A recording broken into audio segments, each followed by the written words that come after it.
और इधर भोपाल के श्यामला हिल्स स्थित क्षेत्रीय शिक्षा संस्थान में राष्ट्रीय स्तरीय कला उत्सव का आयोजन किया गया, जिसमें मुख्यमंत्री डॉक्टर मोहन यादव ने शिरकत की। इस दौरान हिमाचली, कश्मीरी समेत अन्य जनजातीय क्षेत्रों की थीम पर छात्रों ने अपनी कला का प्रदर्शन किया। इस मौके पर मुख्यमंत्री डॉक्टर मोहन यादव ने कहा कि प्रधानमंत्री ने 2015 में कला उत्सव शुरू करने का निर्णय लिया था, जिससे स्कूली छात्रों को कला को पहचानने और उन्हें आगे बढ़ाने में मदद मिल रही है। सीएम ने यह भी कहा कि भगवान श्री कृष्ण ने बांसुरी वंदन, विराट स्वरूप और योग विद्या जैसी 64 कलाएं मध्य प्रदेश के उज्जैन में ली और यही भारतीय संस्कृति के अभिन्न अंग हैं। वहीं एनसीईआरटी के डायरेक्टर प्रोफेसर दिनेश प्रसाद सकलानी ने कहा कि जो पुस्तकें बन रही हैं उनमें भारतीय की विशिष्टता होगी।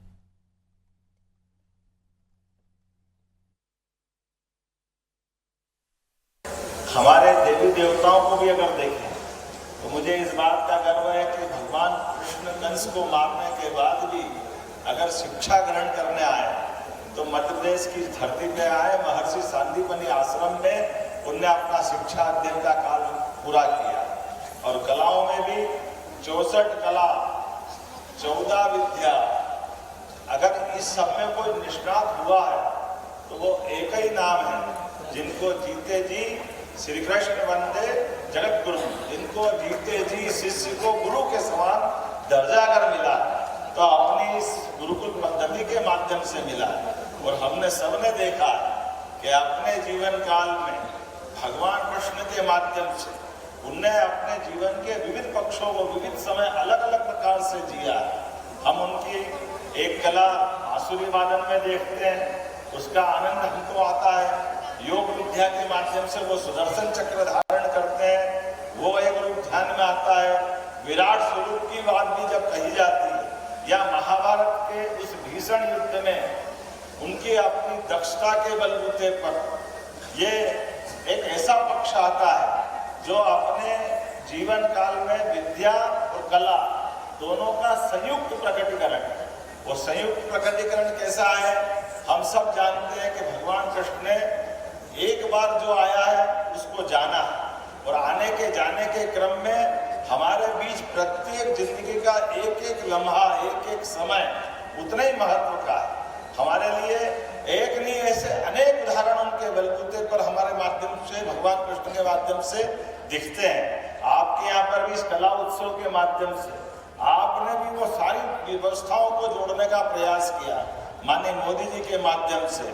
कितना अच्छा लगता है कि कथकली की बात भले होती है, लेकिन भगवान कृष्ण हो और अलग अलग देवी देवताओं की पूरी कथा सुनाने के लिए नृत्य शैली से भी कथा कही जा सकती है। आज कलाकारों के माध्यम से एक बार फिर हमारे यशस्वी प्रधानमंत्री का अभिनंदन करें, श्रीमान नरेंद्र मोदी जी का, जो कितने प्रकार से काम कर रहे हैं। जोरदार अभिनंदन करें माननीय मोदी जी।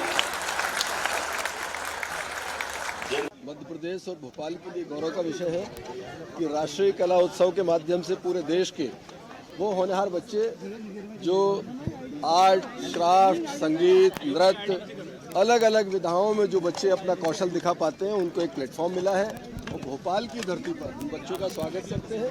और जैसा अभी आपने देखा, माननीय मुख्यमंत्री जी ने पूरे बच्चों को शुभकामनाएं भी दी हैं, और उनको जो एक्सपोजर मिलने वाला है यहाँ, जिसको आगे अपने जीवन में आधार बनाकर बच्चे पढ़ने वाले हैं, उनके लिए एक अभिनव एक प्रयोग भारत सरकार की तरफ से होता है। मैं माननीय प्रधानमंत्री मोदी जी का हृदय से धन्यवाद देता हूं कि स्कूल स्तर पर बच्चों के लिए कला के उत्सव के रूप में उन्होंने एक बड़ा एक प्लेटफॉर्म उपलब्ध कराया देश में। यह कला उत्सव है और 2015 में माननीय प्रधानमंत्री जी ने कला की प्रगति के लिए और स्कूल की व्यवस्था जिसमें कला लगभग नगण्य हो गई थी, उसको आगे लाने के लिए और निखारने के लिए ये कार्यक्रम शुरू करवाया। और इसका बड़ा उद्देश्य है एक भारत श्रेष्ठ भारत, क्योंकि भारत इतना बड़ा विशाल देश है, उसकी संस्कृति, उसकी विरासत इतनी प्राचीन है, इतनी हम प्रतिभा के धनी हैं, तो उसको प्रतिभा को निखारने के लिए और पूरे देश को जोड़ने के लिए ये केवल एक कला का प्रदर्शन नहीं है, ये देश की संस्कृति और विरासत को संजोने का, संवारने का और देश को जोड़ने का एक माध्यम है, बहुत बड़ा माध्यम है। तो इस तरह से ये आयोजन जो है इस वर्ष भोपाल में किया गया है।